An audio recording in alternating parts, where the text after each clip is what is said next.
So if you're looking to get laid in college, don't go to West Point.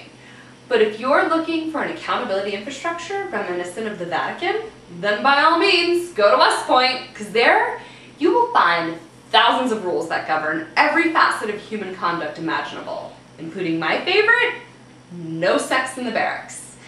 Now, unlike most red-blooded college American kids, getting laid was my last priority. I was having too much fun dating Jesus.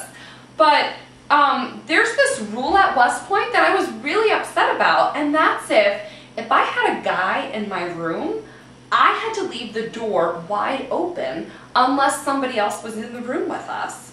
We'll talk about that interfering with any plans of me getting a boyfriend and being able to kiss him, because then I'd either have to leave the door wide open and kiss him in front of all my company mates, or my roommate would have to chaperone us. Then there was this other rule that created an even bigger problem, and that's if two cadets are together, regardless of their gender, they are not allowed to sit on the same piece of furniture. And it's not like West Point rooms are furnished with all of these amazing things. It's basically a Spartan shithole. You've got your bed, a trunk, and a chair. So here's a really big problem. The number one thing that made me break the rules all the time as a cadet: homework. All right, so let's think about it. For example, I've got a class, Discrete Dynamical Systems. Don't ask me to tell you what this class is, I don't remember. But we had to do a lot of homework on some software called MathCAD, and it was only on our desktop computers, which were inside our bedrooms. Now, we had to do all of these group projects. So in the evening time, I'd have Carolyn and Joe and Ted come over to do homework. Well, there's 4 of us, but there's only 3 surfaces to sit on.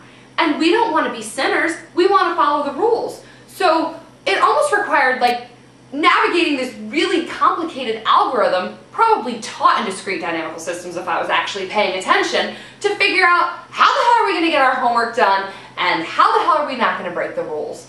Well, guess what? Bedtime at West Point's 11:30, and we just ran out of time to figure it out. So we just said screw it and shared furniture. Well, what are you going to do? Another circumstance that really compromised my ethical standards was one-on-one group project or one-on-one projects, you know, with your project partner. So, for example, I have thermodynamics homework, and John comes over to do a problem set with me. Well, my roommate is out studying with her group project, and so John comes over, we leave the door wide open, we're working on thermodynamics, and Ben down the hall is incessantly belching and farting. And it's like really distracting because thermodynamics is really freaking hard. And I'm like, well, what am I supposed to do? Do I leave the door wide open and risk compromising my grade just so I can follow the rules? Or do I shut the door for some peace and quiet so I can actually concentrate? But then I risk looking like a total harlot. And then if a disgruntled upperclassman comes by and happens to see me breaking the rules, I can get in a lot of trouble. And then you know what that means? Demerits. And then I'd have to spend a Sunday dressed in full parade regalia, carrying a really heavy rifle, marching back and forth in a confined area just so I could get a good grade on thermodynamics. Well, shit. What are you supposed to do as a cadet? West Point homework?